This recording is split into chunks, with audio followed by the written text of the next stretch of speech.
Hello, everyone. This is Dr. Garrett Smith, known as the Nutrition Detective. This will be the Nutrition Detective podcast from here on out. I just decided to jump in on this kind of on my own because one of the things that Gary V said is he said people's biggest problem is they just don't start something. They want it to be perfect. And so I decided, rather than waiting for everything to be perfect, I would just start doing this. So what we are doing right now, as far as I can tell, is I'm doing this Facebook Live while at the same time recording it as a podcast on Anchor, which then can put the podcast on all sorts of other sites. And I know people out there want to hear more from me. So I'm here trying to make the people happy. Today, because this is kind of the inaugural podcast and people may not know a lot about my history, I figured I wanted to let people know a bit more about my history and how we got to what we're doing today. Because a lot of you have been through all sorts of medical adventures and other things where you've been disappointed, let down, misled, sold a fake bill of goods. And I want to let you know how I got to the place where I'm at, where I'm trying to undo a lot of that stuff. So where did I kind of begin in all of this? When I was a kid, I remember as a kid, I was into health. I was eating I paid attention to the news and stuff like that, and I started eating my shredded wheat. And I thought I was being all healthy by not putting sugar on it and putting on Equal. I would open up packs of Equal, sprinkle one of those on my shredded wheat, have my skim milk with it, which was what my mom was into, and think I was being healthy. And I started getting kind of like very short migraine-ish, we're talking like 20-second-ish migraine-ish things, headaches from it. And when I was about 15, I started noticing that when I drink milk, I'd get phlegm, like increased mucus, before I'd even finished the glass of milk. And so I started noticing that milk affected how I felt. And then one day when I went up to Canada on a trip with my family, there was a supplement store that had a magazine out in front, one of those free supplement store magazines. And it talked about, I remember the title of the article was Toxic Sweetener, and it was in like a yellow, traffic sign. And it was all about aspartame and Equal. And I was reading through it, and it said one of the side effects that this can cause is headaches. And I thought, I'm still a teenager, and I went, okay, let's take out the Equal. I thought at the time, my theory at the time, so I was still theorizing of what was causing things. This has always been my nature, kind of the nutrition detective thing. I thought it was some amino acid pills I'd been taking, pure encapsulations way back. We're talking 25 years ago. They were just kind of first coming into the country. I think they were mostly overseas, like in the UK when they were ordered, when I was first ordering. I don't know that story for sure. It doesn't really matter. But I thought it was these amino acids I was taking. And turns out it wasn't that. It was the Equal. I took the Equal out, stopped putting it on my shredded wheat, I used to make a fake, a soda, a sugar-free soda. I would make a pack of Equal, I don't know, this much lemon juice, and then the rest of it was club soda. And I would drink it. I would make my homemade Sprite, right? Thinking I was all healthy.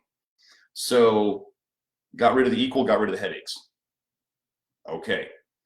Always kind of noticed that milk caused me problems. Okay. As I was getting older, I got Tinea versicolor, which is a little skin fungus where you just don't tan. On pale people, it looks like red spots. And on darker skin areas, it looks like white spots, and they're a little dry. Little skin fungus, doesn't cause any problems. This is where I started to doubt the modern medical paradigm. Go to see a dermatologist. He says, well, you've got Tinea versicolor. Some people get it, some people don't. And immediately in my head, I went, why do some people get it and some people don't? That doesn't make sense. Why are some people susceptible and some people not? So even back then, my brain was working in this way. He gave me Ketoconazole, an antifungal. And he said, it'll get rid of it for now, but it'll probably come back next summer when you start sweating again. When people get real sweaty, that's when, if they're susceptible, that's when it shows up. So I took it, it went away, and then the next summer it came back, just like he said it would. Okay, so I went, this is not the cure. And the doctor eventually said, well, we can give this to you every summer. You know, now, for those of you who aren't familiar with my work with chronic vitamin A toxicity or chronic hypervitaminosis A, so between the milk I was drinking as a kid and the Flintstones vitamins I was taking as a kid, and, you know, the wheat that we were all eating, I don't know if they were, I don't know when the farmers really started spraying grains with glyphosate as a desiccating agent, like where they just started spraying all of them. I don't know that year that started. So if anybody does, and they have good research on when that started, I'd love to know it. But anyway, I was just eating this standard American, I was eating my healthier, what I thought, version of a standard American diet. We were always, you know, gosh, I remember my lunch growing up, it would be like Roman meal bread with peanut butter and honey sandwiches, and, you know, the little bags of chips that we used to do, and an apple, and then like 3 Oreos. So, I mean, I was eating, not, I wouldn't say it was terrible, but it was a standard American diet for growing up in the 80s kind of thing. But the Ketoconazole, and I had dandruff too. So I was already getting all sorts of little fungus. When I was a teenager, I got athlete's foot a couple times from going to basketball camp. So I was, the fungus issue was always there for me. But the Ketoconazole shuts down the breakdown of vitamin A at one step. The Ketoconazole was really probably where I started on my vitamin A toxicity. That's where it overloaded me. And also there was one summer where I did 5 sports teams in one summer. 2 basketball teams, 2 baseball teams, and a swim team. And I was good enough that I didn't have to go to, coaches didn't make me go to practice. They'd still play me and I didn't have to go to practice. And I'm not bragging. What I'm saying is that got me into real trouble because everything I went to was game speed. Everything, I was a catcher. So every inning of every game I was catching. Swim team was just sprints. You know, I'd go to the meets and just sprint. And basketball is just, I was the center. I was the tallest kid on the team. So I was playing all the time. So 5 sports teams in one summer. I look back, I wonder how my mom drove me to all that stuff. I go, I wouldn't drive my kids to all that stuff these days. Yeah, Tina, I got the history of glyphosate, you know, down pretty well.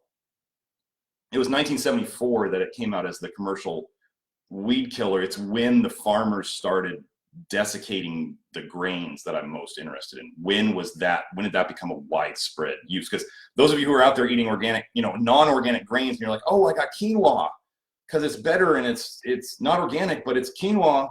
They're spraying the heck out of all the grains that are not organic. And that's really what I'm after in terms of when that became a big use, because that would determine, you know, it's really just history now, is just, it's history.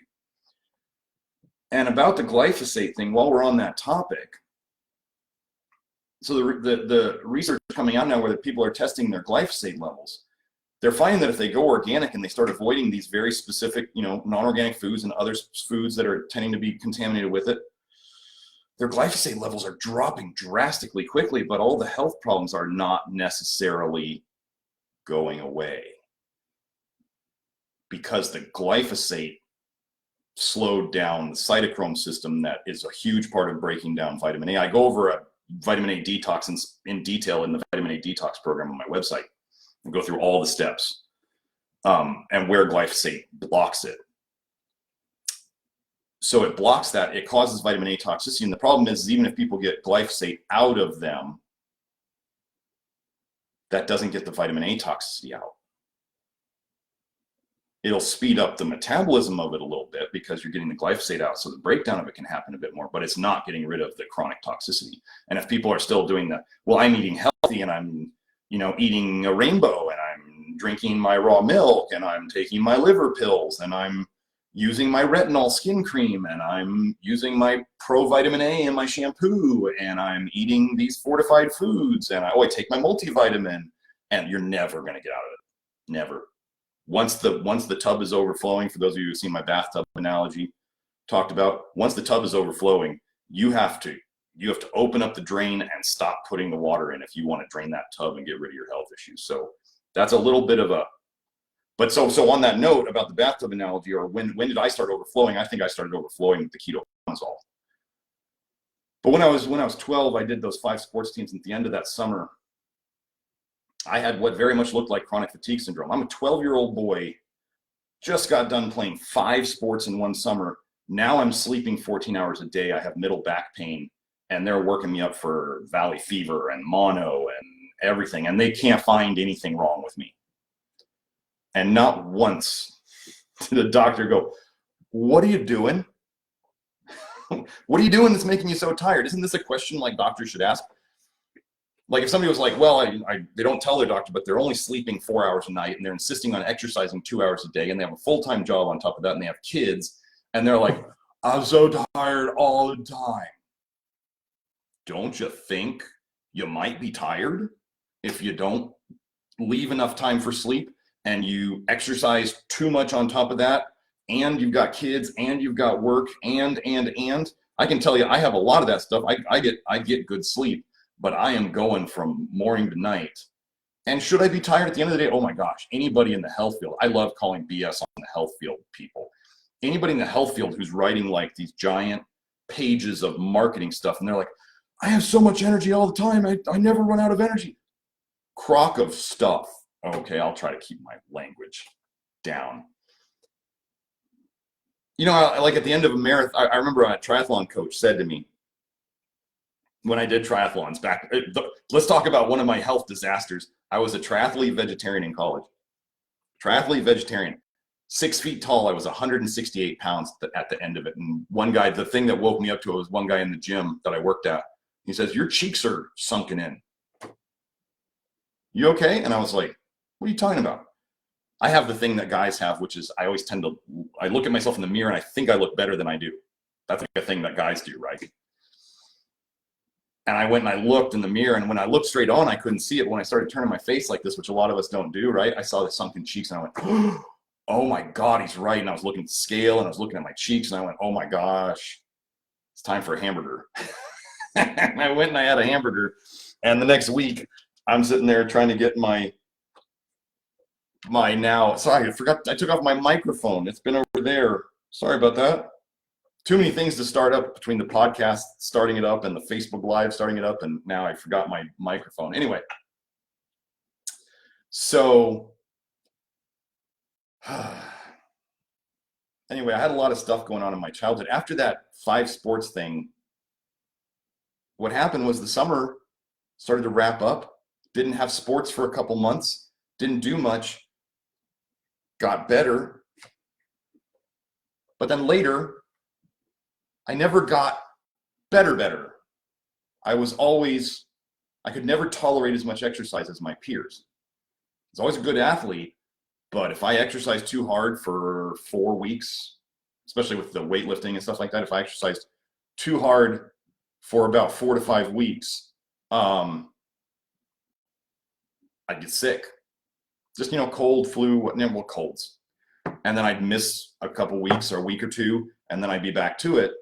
And as I learned more about myself, especially through biofeedback testing, which I may put out a product on that soon, easy biofeedback testing. What a lot of people know is muscle testing, but I don't like strength muscle testing. Biofeedback is what I consider something different. But I may go into that because that is a huge addition to the testing, the legit testing, the hair analysis and the blood testing that I do. But biofeedback can add a whole nother layer to that for people who are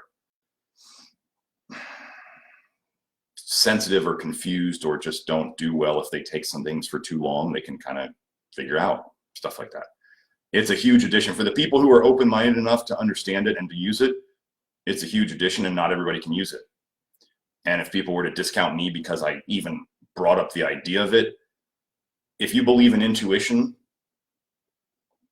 then biofeedback is nothing different than intuition. You're just asking your intuition questions. So anyway, so in the development, so I was into nutrition. So first I was into weightlifting and fitness. And then later I got into weightlifting and fitness tends to lead towards nutrition. Just so you know, my background in weightlifting and fitness. I was the head personal trainer at the U of A my senior year. I co-founded the first CrossFit gym in Arizona way back in 2005 when I was in medical school. Talk about doing too much, opening a gym while you're in medical school. Anyway, I was a personal trainer strength coach. I had my CSCS for like 12 years before I got out of medical school. So I have a pretty big background in exercise, and that led to nutrition. Nutrition led me to work between exercise and fitness. I did some work in athletic training. I was a student athletic trainer for a while. I did about 400 hours working in a physical therapy place as a physical therapy tech. That led to me working eventually in a supplement store, a vitamin supplement store. Started reading in there, read about NDs. Back then, I was still like, oh, naturopathic doctors are like hokey and it's mail order. And a lot of naturopathic education is simply mail order. But then my boss put up a poster on the side of the fridge one day, and it said SCNM, Southwest College of Naturopathic Medicine, scnm.edu. And I looked up the website, and I was like, oh my gosh, in Arizona, naturopathic physicians, that's a key word there, naturopathic physicians are legit licensed physicians. My dad was a dentist. I was always into medicine. I was into fitness and nutrition. And I thought, how can I be a doctor doing that kind of stuff? And then that came through, and then I went, and the rest is kind of history. But let's go through what the developments were from naturopathic school. First, I've always been kind of the black sheep in my field. I'm, as an example, no one has an herb deficiency. So herbs treat symptoms. You've got a urinary tract infection. Oh, take this herb. Like it's not that much different than giving a medication. Most medications are based in compounds found in herbs.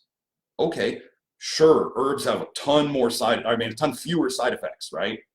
Herbs still have side effects. Don't fool yourself, right? They still have side effects. You can go and type in whatever herb you like in side effects, and I can tell you one of the most dangerous things that seems to be going around right now is this Mimosa pudica, these seeds that people are taking as an anti-parasite.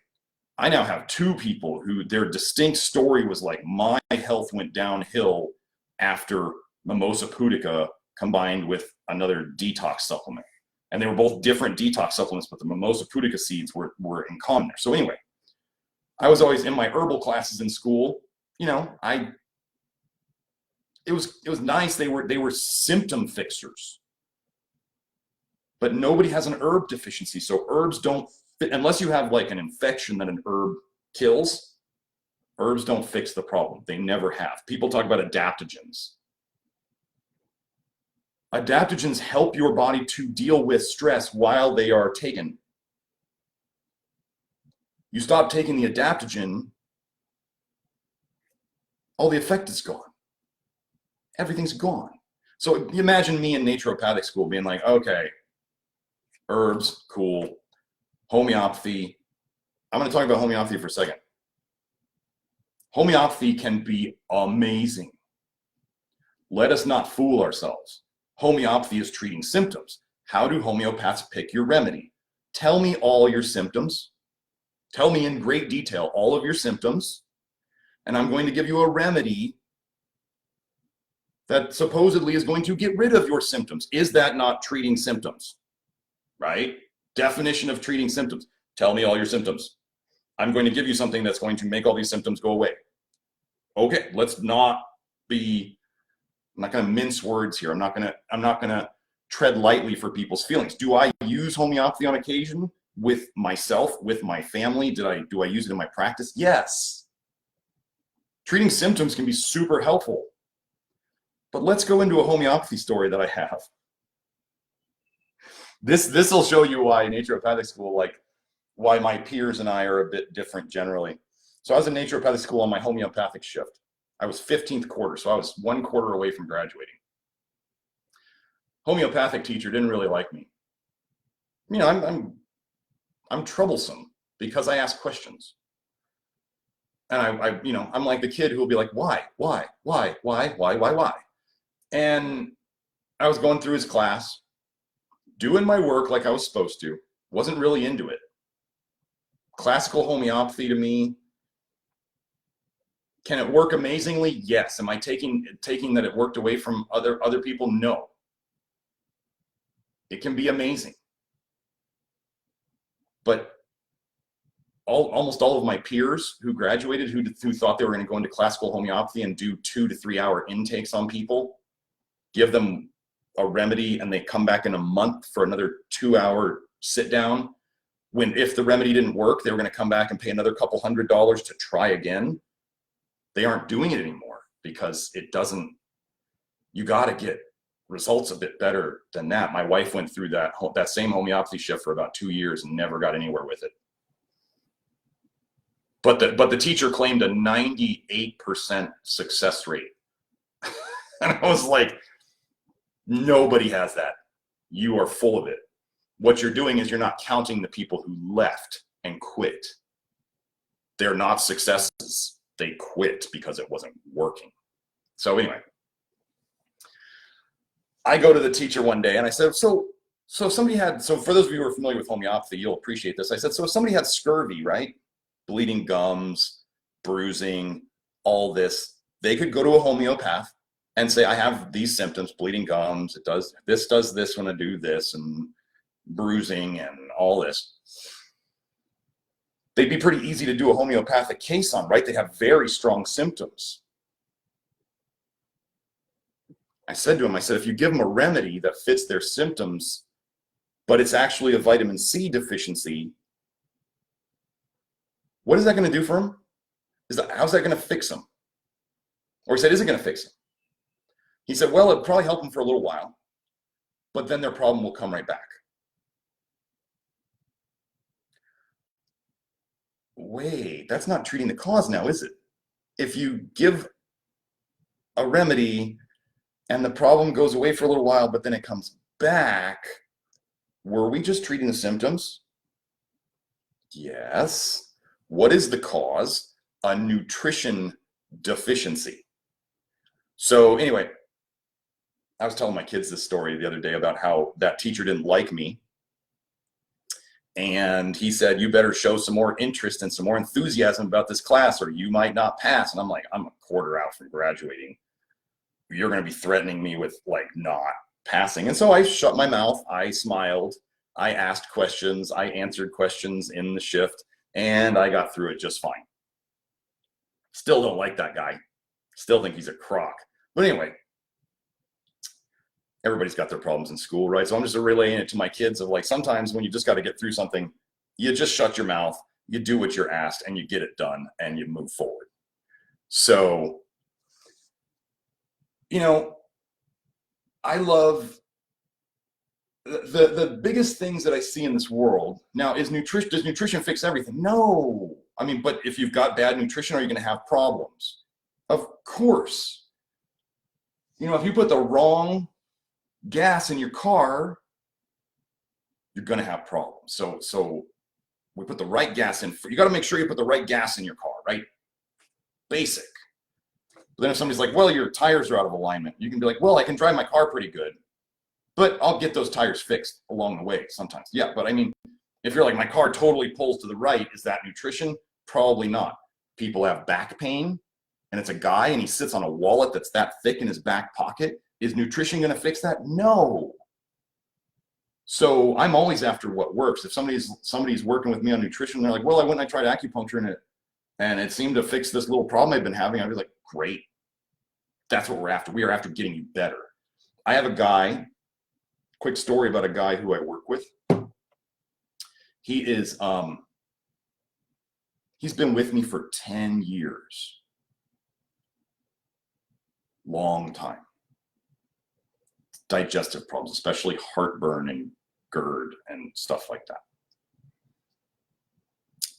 There was multiple times in my work with him, as I went through the phases, which I'll tell you about in a sec, as I went through my phases of development of figuring out where I'm at today, I told him several times, I said, I tried to help him. We tried all the things, Candida, toxic metals, you know, all the things I went through, all the phases. And if other doctors don't admit they go through phases, they're lying to themselves. Everybody goes through phases where you think this thing is the next thing, right? People have seen me go through it. I'm not going to deny it. I'm not here to hide, you know, this journey that I'm going through. But this guy stayed with me.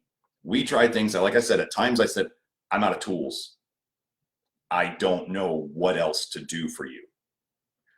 I think you should, you know, not the joke. I think we should see other people. It was like, I think you should maybe go get some help from other people. I don't have any more tools. We run out of tools. And he said, well, Dr. Smith, you're the only one who like legitimately listens to me and keeps trying. And I was like, I mean, that was a big compliment. And I was like, I'll keep trying. You keep coming in, I'll keep trying. So he kept coming in. He tried biofeedback. He tried muscle testing. He said people testing him never worked, and him testing himself never worked. So he was just one of those people, one of the 1/3, I think it is, based on this one guy's book and research. 1/3 of people can't do this testing. So which 1/3 of people are going to say this testing is a totally bunk idea? Maybe the people who it doesn't work for, right? So we get to closer to now. So he's got a medical intuitive that he works with, which he tests his supplements with because he's very sensitive to things. And he's got me doing hair testing.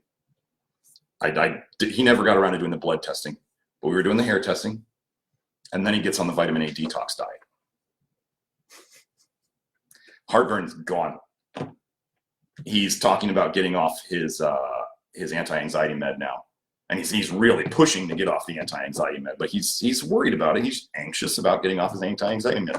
But we've got him on very few supplements because he is very sensitive, but he's testing things and he's figuring out what works. And if he hadn't stayed with me for those 10 years, I wouldn't have been able to get to the answer that he was at. Funny thing about this guy's history, when I started talking about the vitamin A detox and the vitamin A toxicity, he didn't tell me these two things. At the start, he was listening to me and he was like, he held back telling me that, oh, he took Accutane in his teens. Oh, and he also grew up on an orange farm. Oranges are quite high in carotenoids, beta carotene, others. He used to go out in the orange tree fields and just eat oranges all day. Gosh, do you think that could have caused vitamin A toxicity? It can, yes. So especially once you do a pharmaceutical vitamin A, a pharmaceutical retinoic acid, I don't know the mechanism, but I think it damages the liver in such a way that like vitamin A toxicity is pretty much guaranteed in your future. It's not that the retinoic acid from it stays forever, it's that it damages the liver, whether it's the retinol binding protein process, because retinoic acid kind of skips that whole process. It's retinol binding protein, it skips it, it jumps it. That's why it causes so much problems. And if it damages the liver enough, the liver can't make retinol binding protein, and then all the vitamin A is just causing all sorts of problems. So anyway, but the development phases, so back to that. So the things that Lois, I have not looked into tamoxifen yet, but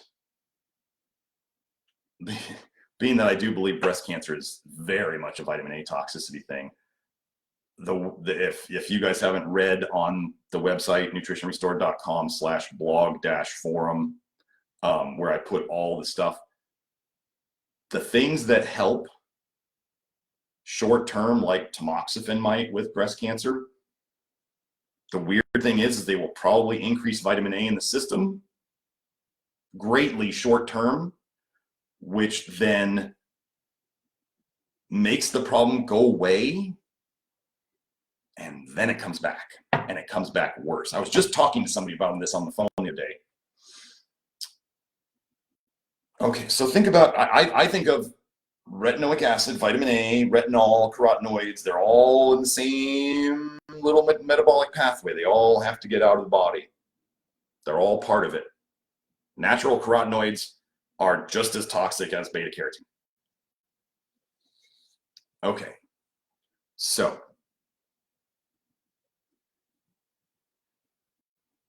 wait, I had a little lost it there. I got so many things going through my head. Oh, the duration paradox. The duration paradox is where with vitamin A, people will see this, they take a ton of vitamin A short term, and it makes something get better, whether it's their skin or their whatever, their eczema or whatever. And then they keep taking it, and eventually the problem comes back, and it comes back worse. Retinoic acid is used as chemotherapy. So is people use carrot juice to treat cancer.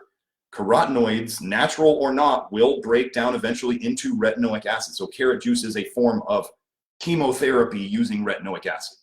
Don't fool yourself. I have the papers showing that retinoic acid levels in the body go up from eating high carotenoid foods. Retinoic acid, Accutane is just straight up retinoic acid. Chemical peels are retinoic acid. Retin A is retinoic acid. The retinoic acid you take as a pharmaceutical, just skip the protective steps. Okay? Cause a ton more damage. Carotenoids still raise your retinoic acid. So the duration paradox, short-term benefit, long-term destruction. That's really what it is. And I'm accumulating studies showing this. If you go on the website, on the blog forum, and you search, do this little search box, and you type in duration paradox, you'll see me talking about it. So, tamoxifen may, if it helps breast cancer. Oh, wait, well, so tamoxifen is, it affects aromatase, right? If I'm remembering what class of drugs it's in properly. Aromatase activity is increased by vitamin A. I got the research. Go on the website, search aromatase on it. Vitamin A increases aromatase. Breast cancer, they often find increased aromatase activity. They give anti-aromatase medications or estrogen blockers because the aromatase is making too much estrogen. They give estrogen blockers. That might be what tamoxifen is. It might, there's estrogen blockers and then there's aromatase inhibitors. I forget which one it is at the time. But still, it's all just estrogen. Estrogen loves to grow tissue, especially fat tissue. This is why women are smoother than men. That's the way I put it. Women are generally smoother than men because they have more estrogen. Estrogen makes more body fat. It's just the nature of hormones. So anyway, vitamin A, I believe it to be a poison. Now, some of you might think that a lot of the things out there that we call drugs, whether they're pharmaceutical or recreational or however category you want to put it in, they're not good for the body generally. I mean, it's like I tell people about medical marijuana. Smoking, breathing in smoke. No one ever thought that you may be getting some benefit from the THC and the CBD. And I work in I am a medical director of a dispensary here in Tucson. I'm in the industry, but I'm not going to fool people and say, well, smoking marijuana, smoking cannabis for medical purposes can't give you any lung problems. You're breathing smoke. Give me a break, right? You're breathing smoke. The stuff coming out about vaping now, oh, bad stuff, man. You start lighting those elements to hundreds of degrees, if not 1,000 degrees, and it's just frying everything in there. And it's made of honestly, it's made in China from the cheapest metals that they could make it happen with. And so you're breathing that stuff in. It's awful. So, breathing smoke, not good for anybody. Not good for anybody. But with drugs, think of somebody, I'm just going to give you an idea. Think of a person who has too much to do and not enough energy to do it.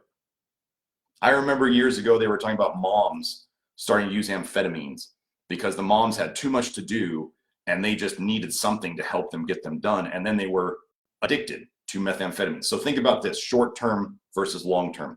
The moms start using, or whoever, it doesn't really matter. A person has too much to do and not enough energy to do it. So they start using amphetamines. Does it help them short-term? Do they get more done? Do they have more energy? Yes, they do. Is it real energy? No. Long-term, the drug ruins their life. Let's say they figure it out and they quit the drug. Later, they decide to start using it again. What usually happens to somebody when they've gotten off of something, like an alcoholic or a drug addict who has gotten off their drug of choice,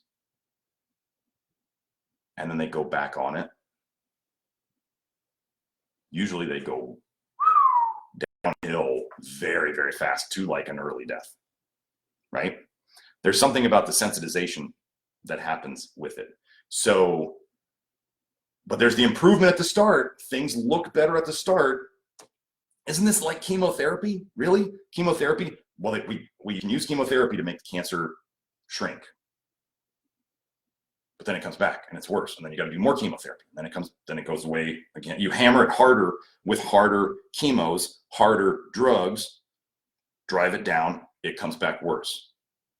They're using toxins, chemical therapy to do this. So vitamin A as chemotherapy, retinoic acid, you know, they combine it. Go Google retinoic arsenic chemotherapy. They combine retinoic acid with arsenic trioxide to make chemotherapy. Does anybody actually think that you're going to be healthier after taking arsenic? Really? So vitamin A tends to make toxic things to the body more toxic. I have a study I posted just the other day about cadmium. Cadmium and vitamin A are synergistically toxic to the body. So when people are talking about toxic metals and they're worrying about toxic metals, that was one phase I went through, was the toxic metal phase, where I was treating with chelators and doing all this, and toxic metals are the cause of all the world's problems. Sometimes people would get a bit better, sometimes they wouldn't. A lot of times they wouldn't. Might get their toxic metal test to look better, but they weren't as much better as I thought they should have been. What's that saying? Wasn't the cause. We corrected that, but it wasn't the cause. What is everybody interested in? Is everybody, are you as a person, as a client or a patient, are you interested in having your labs be perfect, or are you interested in feeling better? If you were to say you were interested in your labs being perfect, I would say you missed the boat. Who wants to have perfect labs and feel like crap? Or who wants to have labs that are maybe a bit off, but they feel great? I would much rather have labs that were a bit off and feel great and be in the process of fixing it. That's one of the weird things about the work I do, is as we're doing this work, I have to tell people, like when people think about detox, retracing, healing crises, labs can get worse during the process. Should we abandon everything we're doing? But we always go by how they feel first. So if we are doing what we believe is the right thing and people are feeling better and their labs get a little wonky for a bit, I'm not worried, because their body's telling me they're getting better. I have people going through detox and retracing and they see distinct symptoms getting better while they don't feel good, but they see other things getting better. Should we just abandon everything? No, that's not how it works. Getting better is not easy. The vitamin A detox is not, it's not a weekend cleanse. It's not a week-long detox. It's not a little short fast. This is fixing the deepest problems that our society has caused to us. The nutritional restoration, the individualized stuff I do, is we're just speeding it up and getting rid of, addressing the nutritional deficiencies that are caused by vitamin A and the excesses like high calcium, other things like that. So I was trying to think of a tip one of the things I was going to do on this, when I get the podcast going, I was thinking I cannot be here for an hour and a half today like I usually do. I usually just talk off the rails. I was going to give a tip each day that I do this. I don't know how often I'm going to do it. And I may take some questions. For those of you who have questions for these in the future, if you want a question to guaranteed to be answered, if you want to go to my website, to the store, there's a donation spot there. Put in a donation, give your question, kind of like super chats on YouTube, and I'll hit it. I don't know if this will end up being on YouTube. I want to do a video version and the podcast audio version, so people can get it both places. Because I like YouTube podcasts kind of thing, because I put it in my car. I will just turn on my phone and let some of the people I listen to just talk. I don't need to see them. For those of you listening to this, you're not going to need to see me. I'm just going to be talking. There's not going to be a lot of visual. But if you like to see me talk while I'm talking, then I'm here. Oh, so let's go back real quick. Let's go through the phases that I went through. I went through the Candida phase, where everything was Candida: body ecology, diet, probiotics, cultured foods, All I got was really skinny on that, and all my clients. Some people felt better when they stuck to the diet strictly. Okay, so this is the way my brain works. They stuck to the diet strictly. They felt better. They wandered from the diet for one meal. Like one woman, I went to the coffee shop with my friend, and I got a scone, and now I'm paying for it for like 3 days. And I was like, this is one of my best people who back then, who stayed on the plan all the time, super strict on the diet. She goes off it one scone, and she's messed up for days. I wasn't fixing anything. I was simply covering up her symptoms by not putting foods in there that caused her problems. So then there was the toxic metal phase. I was doing urine toxic metal tests, chelating, all that stuff. Didn't get anywhere with that. I wasn't pleased enough with my process, with the outcome. What else was there? There was the the functional medicine phase. Functional medicine phase. You do a bunch of blood tests, and you just try to make everybody's blood tests fit. It's almost like you don't care about symptoms in a way. You just want everybody's blood tests to look better. That didn't last very long, because I was giving people supplements, expensive supplements, which I wasn't too pleased about. But I was like, if it works, I mean, how much is health worth to people? Doing what I was taught in the seminars, people's labs would look a bit better a lot of the time, and they would say, I don't feel any different. And after enough of that, I went, okay, this is bunk. So then, yeah, Lindy, I didn't do the body talk that much in practice. I did some body talk, some energy medicine in there. I never really felt I was that gifted at it or that great at it. So I'm not against energy medicine, for those of you out there, but a lot of it, well, really, a lot of people go and do energy medicine, and it seems to help them for a while, and then the problem comes back. Was the problem fixed? Homeopathy is energy medicine. Acupuncture is energy medicine. A lot of it's energy medicine. And if it's not just a simple energy blockage or whatever you want to fix, you know, if somebody's simply under eating protein every day, and that's what's making them tired and anxious and depressed, it doesn't matter how much energy medicine or how many needles you stick into people or how many IVs you give them of vitamin C, they're just not eating enough protein, right? You don't put enough gas in the car, you don't get to run. So, you know, the functional medicine thing, as somebody was saying, functional medicine is just naturopathic medicine that's been standardized. So I thought that was funny. I thought that was kind of funny.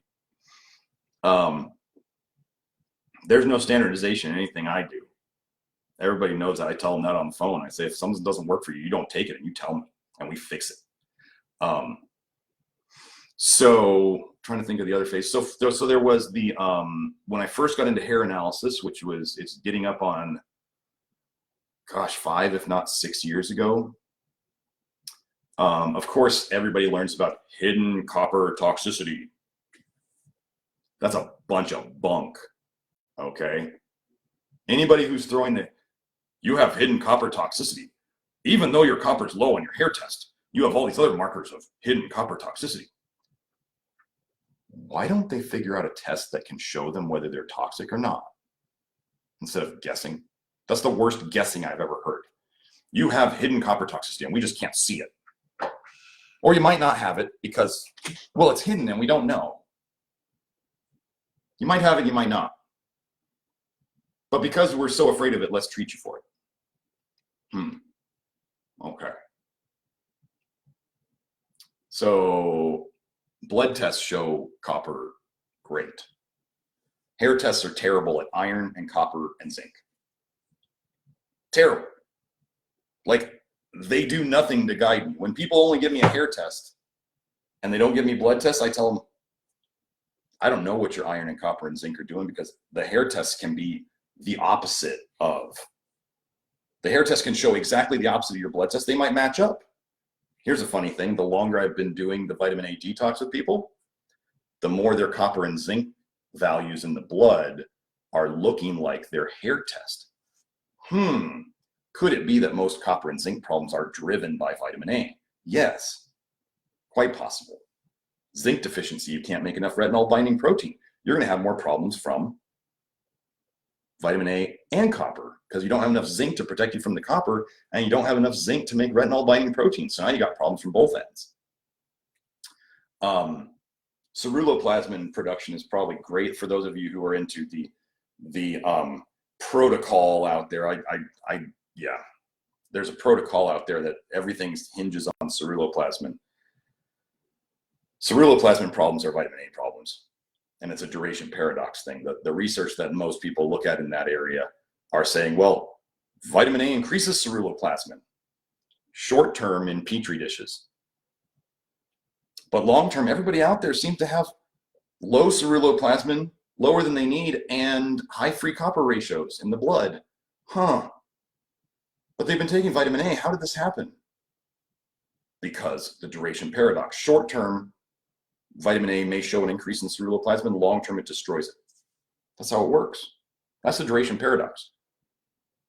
Anything you look at in the research on vitamin A that is short term, or in a petri dish, in vitro, you look at that study and you should go, oh, the opposite happens long term in people. That's how you can know what's going on.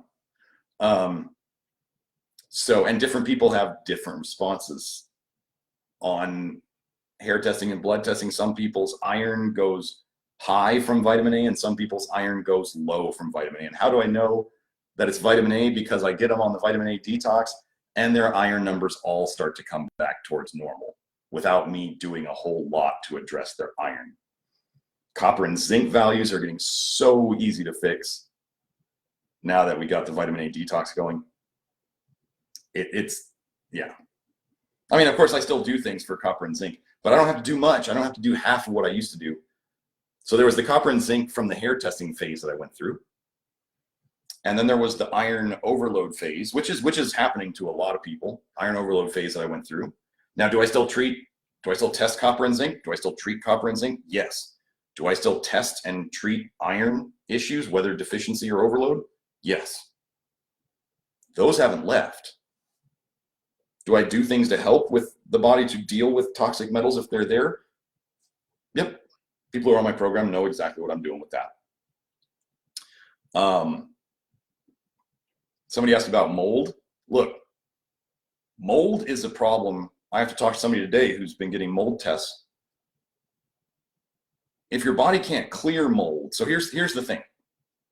Let's say somebody has the worst genetics ever in clearing vitamin A from their system.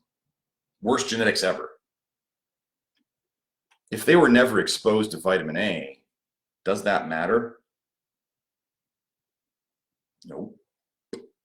Nope. Doesn't matter one bit. If we start taking all the vitamin A out of their lifestyle, are they going to slowly get better? Yes. It may be slow. They're going to get better. Mold. How do mold toxins get into the system? There has to be mold around. Okay? So if there's no mold around, or if somebody has a mold toxin problem,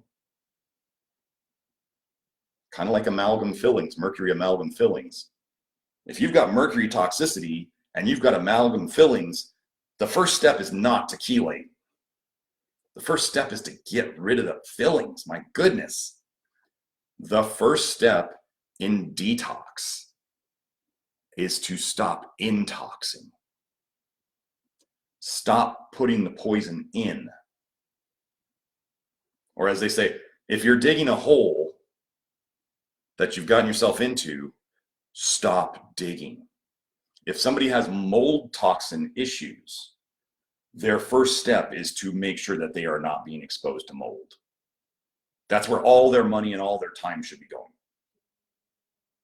I had a woman once who was coming into me and I said, do you have any mold issues in your house? Because this sounds like every time she'd go home, she'd get so much worse. Oh yeah, under my sink. Like I just keep the cupboard shut. I don't look in there. I was like, oh my goodness. She had black mold under her sink. I was like, you're never going to get better if you don't fix that. If you have to live there, you got to fix that. You don't need to, I tell people this, if you need to save your money from working with me to get your amalgam fillings out, get those out of your mouth.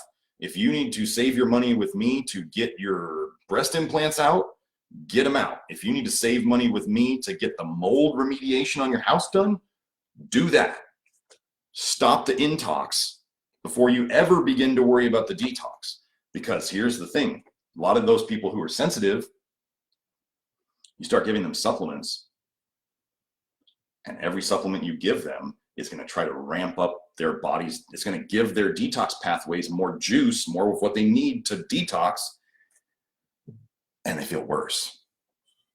The people who are the most toxic to vitamin A are usually, I mean, the most sensitive to supplements are also the most toxic to vitamin A, which is what's making them feel bad. So it's making them feel bad in the start, and then they take stuff that tries to help them, and it just increases the detox, and they feel worse. So.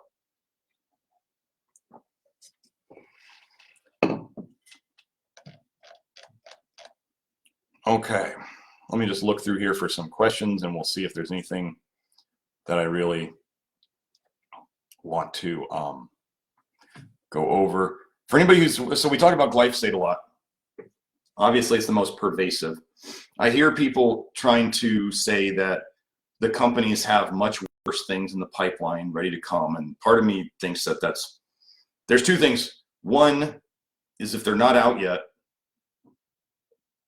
they're not out yet, and two, if you want to get involved in the legislation or in the government part of it, and do lawsuits against the government to prevent them from getting more toxic things out here, or to cause them to have to do more independent testing, because that's really what we need, right? We need independent testing, not company-led testing, not government testing. Well, the government doesn't do the testing usually. It's just the companies turning in their already graded homework that they know is 100%, right? Just like Monsanto did, hiding all their stuff. But the key thing will be more independent testing. So we need to work on the laws right now so that the whole glyphosate thing can't go through again. And we need the farmers to not use this crap. Like, why are we not even thinking about, why are we not going to the farmers? And I mean, I would hate for this to happen, because farmers are the backbone of everything. You don't have farmers, you don't have food. But why are people not like working on the farmers? Just don't use this crap, right? Why are people, I mean, I would hate to see people suing the farmers, right? That would be terrible. But who else? I mean, the company makes the poison, the farmers put it on the food. Who's more at risk? Who's more the cause, right? Because if the farmers don't buy it, it's not on the food. So why are we going to complain that the companies are making this stuff when the farmers are putting it on the food, right? You guys, everybody, we should all be talking with our wallet, right? We don't buy the stuff at the store. Farmers don't buy the poison. Then the companies don't make it because they don't sell it. Seems pretty simple to me, but we need two layers of things. People not buying the crap, farmers not putting it on the food and not buying the crap. Then the company doesn't make it. So saying we're like a victim of the pipe, these stuff in the pipeline, well, first we just speak with our wallets, but we got to hammer on the government subsidies and the other stuff that's driving the farmers to do this stuff or allowing them to do this stuff. It's not cheaper to spray a bunch of garbage on your fields. I mean, how much does it cost a farmer to treat the cancer in his children who are living next to the fields? I mean, that's expensive. So, oh,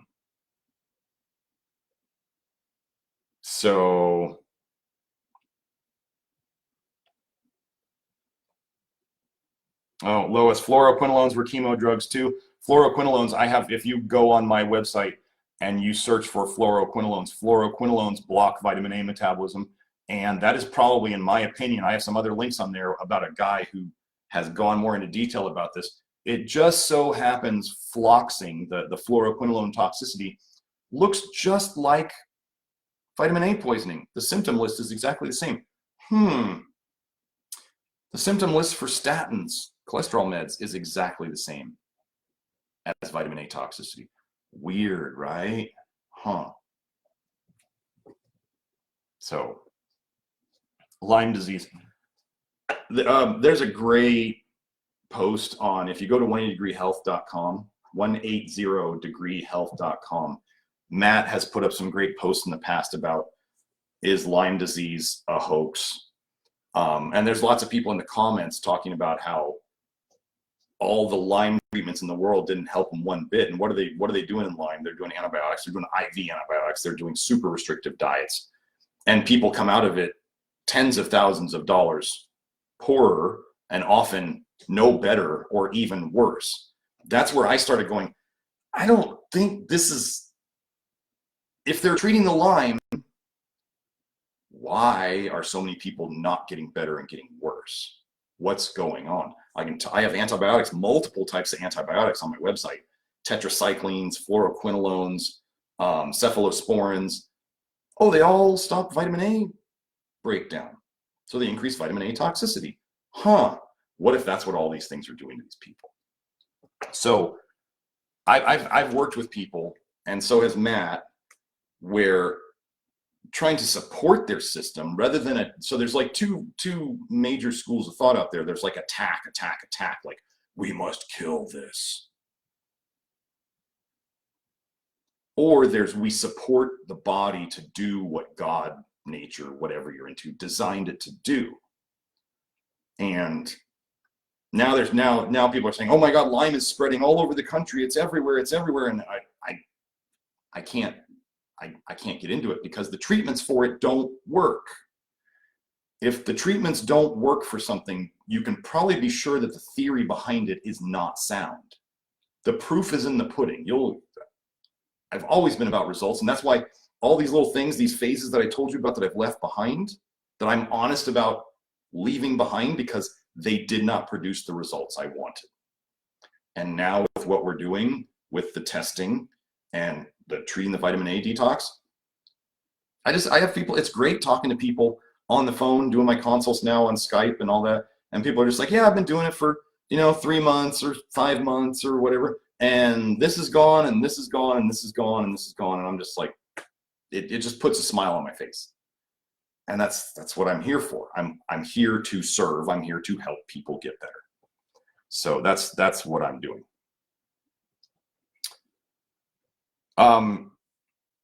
Jade, There's too many things about bloating and gas that we have to figure out. I can't give individualized health stuff on here. Michelle asking about our saline implants. Okay, saline implants. So here's the problem with, no, I'm not a fan. I'm not getting into anyone's personal medical decision-making process here. I'm not a fan of implanting anything in the human body. I don't think they have the research to show that anything implanted is safe. So saline implants just means that, so saline, the bags are still made of the same stuff. So the things that your body is reacting to, the idea that silicone is non-reactive in the body is ludicrous, or they wouldn't have gone to saline implants, right?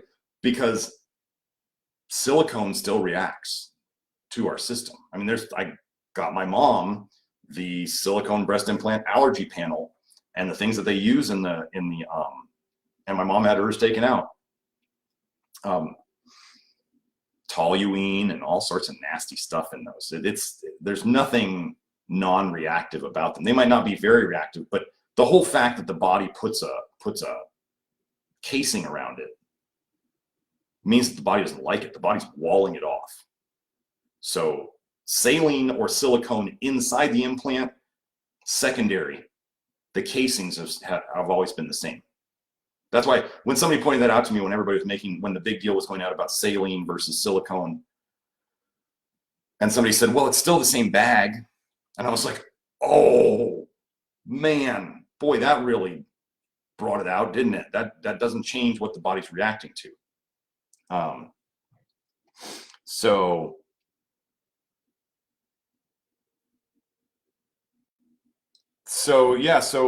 Michelle, let me read this little testimonial that she put on here. 2 months in on the vitamin A detox with high calcium levels. That's high hair calcium. My dentist was shocked at my lack of plaque on teeth. Urine is no longer clear. I don't like clear urine, just so you know. That's good. Less heart palpitations. Hair is horrible still. Hair takes a long time to fix. We can see improvements, but hair takes a long time. That's like the things I'm calling vanity things that the vitamin A takes a while. The vitamin A detox takes a while to fix. Hair. Some people get skin stuff right away.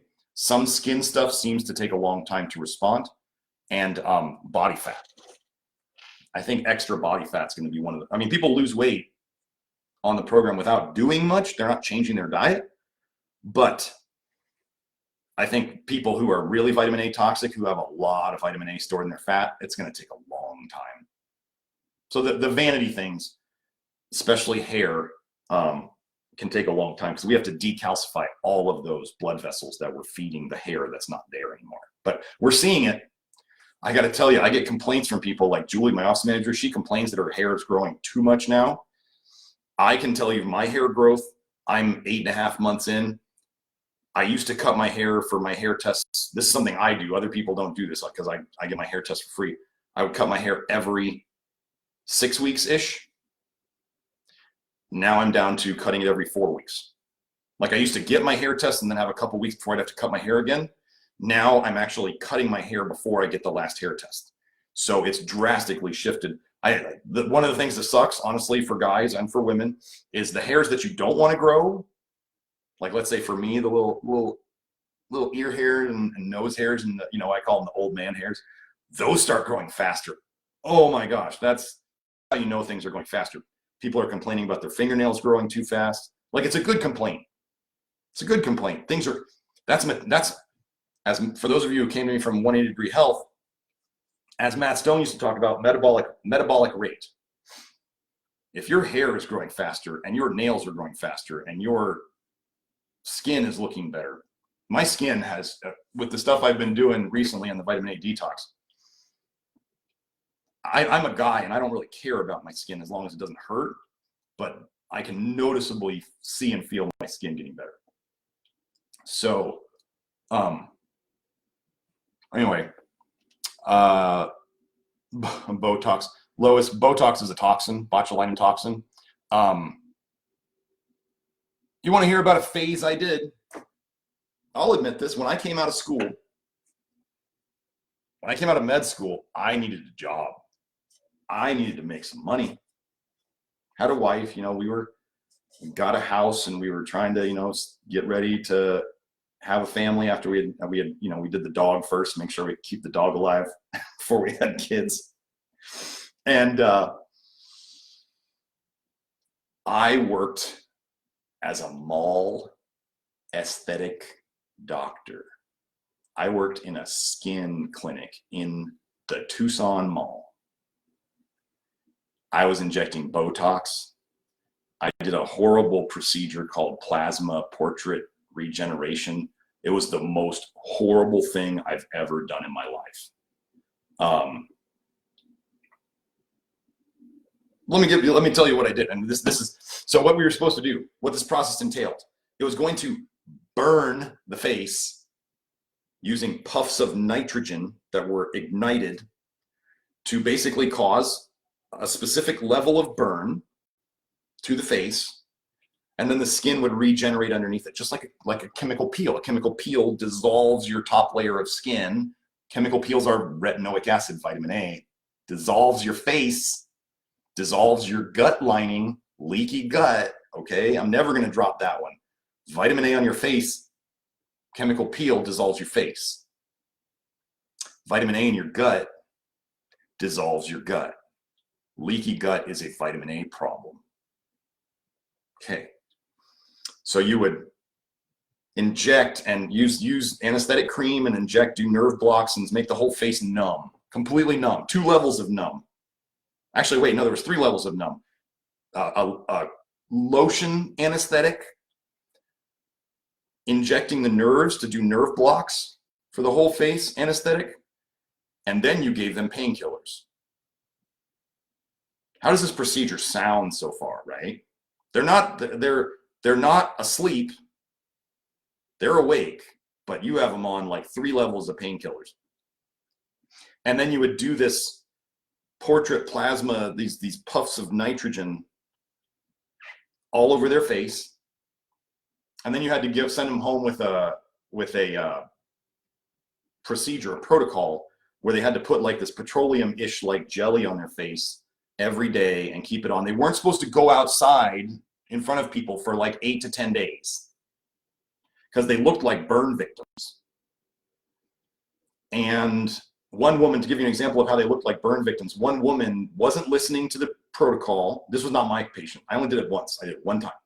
I'll tell you about that one person. She wasn't following the protocol, and she didn't talk to her doctor first. She went to the hospital instead, and they said, "Oh my God, you're a burn victim." And they debrided, they took all the burned skin off her face. That's called massive scarring, is what that's going to lead to. And she didn't follow the instructions. But anyway, so the one woman I did it to, she came back to the office, I think a month later, after I had said, I will never do this again. I came down from an adrenaline high. I hated doing it. I did not like doing it. I did it once. I was trained on it once, and I did it once. And I told my bosses I would never do it again. They cut my salary immediately. But I was like, I can't do it. I told my wife, I said, I can't do this. But the woman came back and she said, this is what the woman said to me. That was the worst pain I've ever gone through in my entire life. And I will gladly do it again in 5 years. And I was like, this is so sick. I was doing Botox day after day after day. That was the main thing I did there. I did not like doing it. I've always been good at injecting. My dad was a wizard at injecting dentistry stuff. I think genetically I got some of that ability from him. I don't like doing injections. I'm very good at them. I don't enjoy it. But so that's what I was doing. So did I sell out a little bit in my early days? Yeah, sometimes this is a very important thing to know for you guys, in your development or in your kids' development, is a lot of times you have to do what you don't like. So you can really learn what you don't like. So you can then do what you do like. I have a buddy from school. He's doing just weight loss all day, and the amphetamines and the HCG, and he's doing that all day long. He's probably making good money, but I know that's not what he wanted to do when he was in school with me. But to each their own. So, so what do we have? Premature graying, Leah. That comes with time, in terms of fixing especially copper metabolism in the body by getting the vitamin A out. Lois, I don't use lithium at all. Jade. Okay, so these are questions. So when you guys are going through the program and you have questions about the program, Jade asked, is it normal to be extra tired on the program? When people are going through detox cycles, yes. However, this is why this is a little troubleshooting that I'm going to do just here as an example. I don't know that this is you, and I'm not trying to get a diagnosis and treat and do any of that here. We're just talking nutrition anyway. If somebody wasn't eating enough food, they're going to be tired. If somebody, you had, as I learned in biochemistry in medical school, you have to use energy to make energy. That's actually the way the whole energy cycles in the body work, the ATP cycles. You have to use energy to make more energy. So if people just sit around all day, and I'm not saying you're doing these things, it's just if people don't move their bodies somewhat, if they don't eat enough calories or carbs or protein, there's that. The reality of the detox is vitamin A is the main cause of fatigue in people, in my opinion. One of the things that the body does to protect itself from vitamin A is it makes transthyretin. Transthyretin binds a T4 in it with a retinol binding protein with a retinol in it. So the more vitamin A you have, the more transthyretin your body wants to make. The more transthyretin your body wants to make, the more it's going to bind up your T4. You don't have enough T4 floating around free. You know how they measure free T4 on labs? Well, that's not free T4. That's bound up. That doesn't do anything. So you're binding up all your T4, and then you wonder why you're tired, right? And everybody's going, well, you got to increase your free T4. You got to increase your free T4. Stop with the vitamin A. Do the vitamin A detox. And then over time, people's energy gets better. This is not an overnight thing. 6 months to 2 years. That's what you're looking at in this process. So if you get to 6 months and you're like, well, I'm better, but I'm not done yet. 6 months to 2 years. Can I tell you how long it's going to be for you? No. I'm not done yet. I'm at 8.5 months. I know I'm not done yet. I'm far along. Let me tell you, since this is the early episode, I'll tell you what happened for me. I used to get psoriasis on my knuckles. Psoriasis is gone. I used to have terrible insomnia. Insomnia is gone. Like if I wake up once in the middle of the night now, it's weird. It's not normal. I used to wake up all the time. Urinary issues.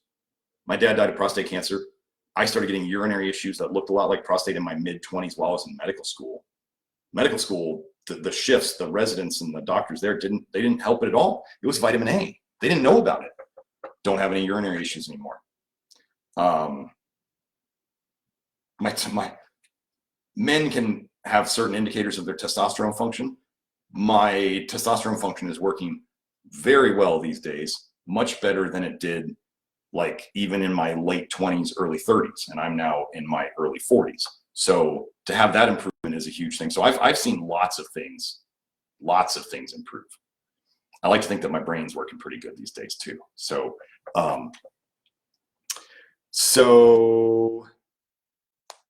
Kathy, you're saying I lost 5 pounds within a month, eating lots of low, no vitamin A, weight I had put on during Eat for Heat, which was a Matt Stone thing 5 years ago and was stubbornly intractable. So that's coming off. Gary's saying his beard, white hairs have turned black. If he eats high vitamin A foods, they turn white again. I pulled one out. It was half black at the root end and white to the tip. Incredible. So yes. So there you go, Leah. We're seeing gray hairs turn back.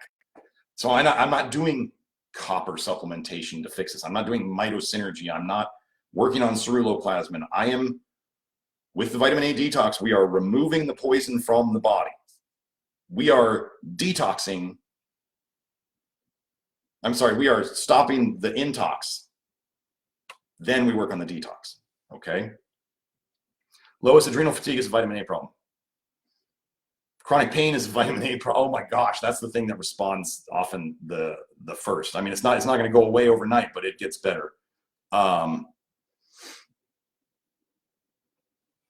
Dina, you're frustrated with how slow the protocol is. I am sorry. I didn't create this problem.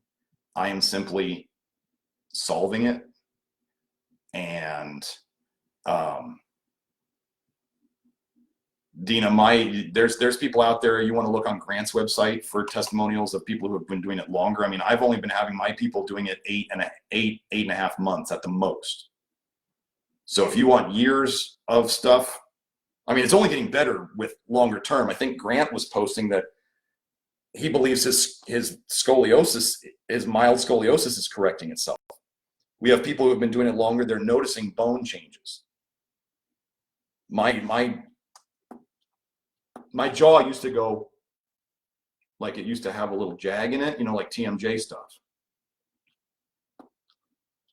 There's no more jag.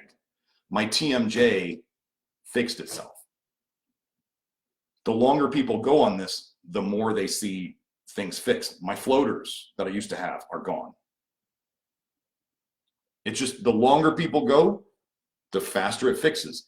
What's going to make this take longer for people? The older they are, the sicker they are, the more problems they have, the worse their genetics are for getting rid of it, and the less strict they do the diet, the longer it's going to take. So that's all. Lois, if you want to contact the office, just go to the contact page on the website, nutritionrestored.com. TMJ is vitamin A, yes. So, yeah, paranoia. I think we're gonna, no more questions. I'm done with questions for today after this one. Paranoia, anxiety, depression. There is a paper out there. The title is something like 3 lines of evidence showing that retinoids, vitamin A, is causal to schizophrenia. Now, I'm not saying paranoia is schizophrenia, but it's in the same. The other paper that you want to look up is the neurotoxicology of retinoids. Huge paper. You can look these up on my website. You go and type in neurotoxicology on the search engine, you'll find that paper.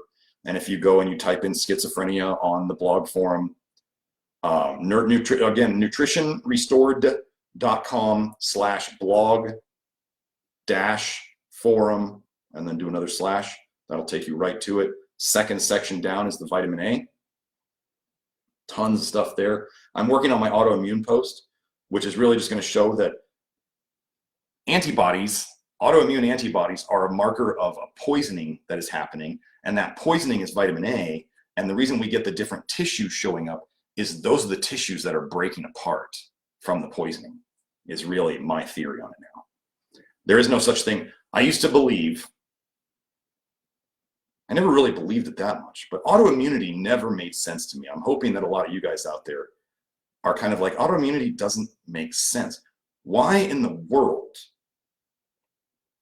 would our body become so dumb as to attack itself?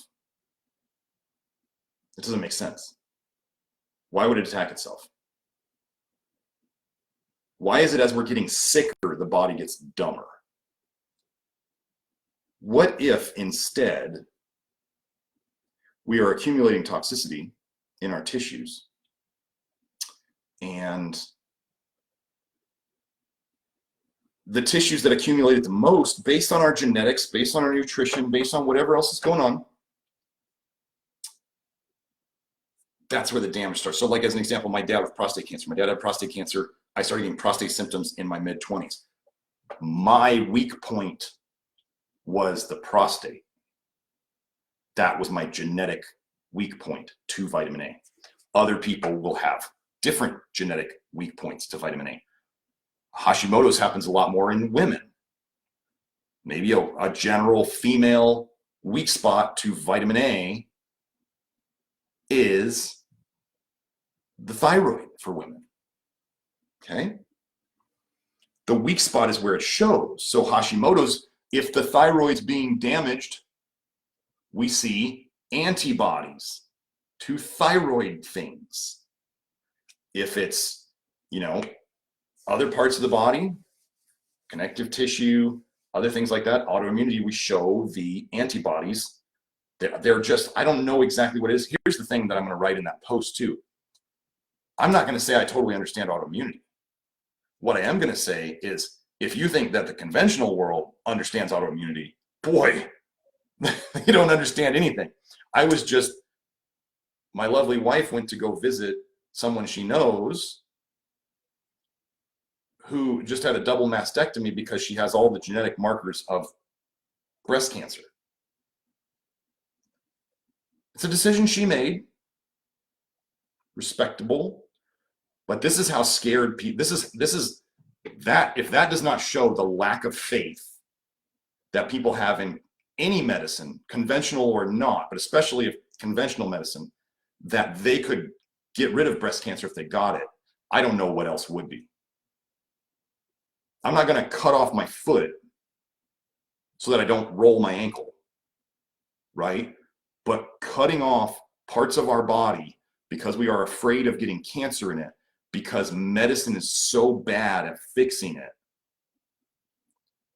that they're that scared that they would rather just not have it possibly there. Here's the problem with that though.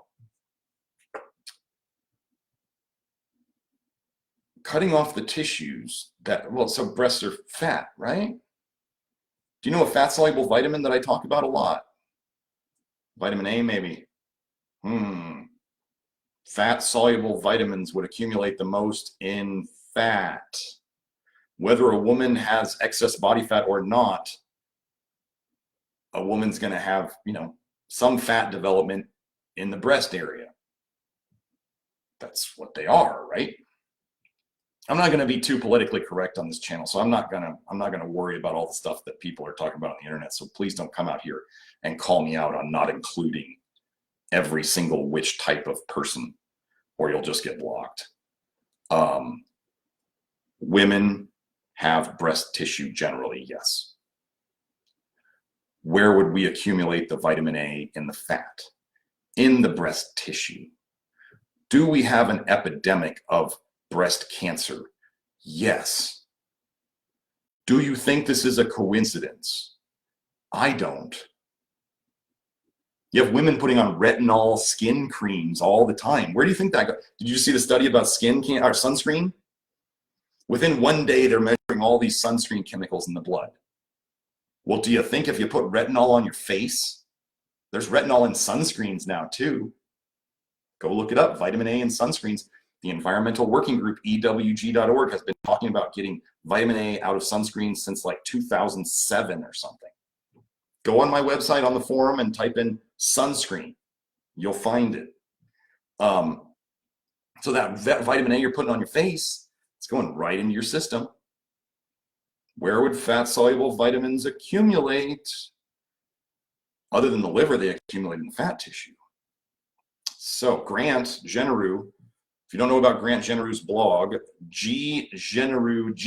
it's GGENEREUX.blog is his website. He has a whole free ebook there on breast cancer and vitamin A. He has 3 free ebooks. They're great to read. He's the guy who awakened me to this. For those of you out there, I will always, I'm not stealing anything from Grant, and we have talked on the phone, and he's happy with what I'm doing. Grant was the guy bringing it to everybody's attention. I'm the guy figuring out how to treat it and how to help people not have to be on a 4-item diet like Grant was and is. I don't want to eat 4 things for the rest of my life. So if you go and you read Grant's book and you go beef and cauliflower and black beans and rice, I'm not going to eat only that for the rest of my life. I'm not going to either. That's why I made the program. That's why I expanded the food list. Oh my gosh. Now we have a superfoods list of things that help with the detox. That was just a new thing we added to the program the other day. We updated the fruits list. I'm going to be updating some other food lists today. Anyway, we're constantly updating the program is going to be expanded very soon. I have about, oh, I don't know, 5 to 15 short videos to do for it. And then the webinar will come out, which will explain it to all your friends who you want to tell it to in a short period of time. So anyway, I got to get off of here. I've been talking, geez, I said it wouldn't be an hour and a half, an hour and 25 minutes. So, because I can't stop talking. I'm going to try to make future podcasts shorter. Please look for them. I'll be either doing them on Facebook or on YouTube, at least as long as they let me, right? Make sure you sign up for the newsletter so you can stay in touch with us. If those in charge decide to not let me stick around anymore, we're always working on backup plans. nutritionrestored.com is the website. There's the store if you want to look into the detox program or working with me personally. And that's about it. So y'all have a great day. And if you have, for those of you who are clients of mine or who have my email or have comments about today, of course, this is the first episode. So of course it's not great. Of course it's not perfect, but let me know if there's certain things that you think would be valuable to add. I don't need comments on the background. This is where I'm going to do it. Anyway, so I will talk to y'all later, and have a wonderful day.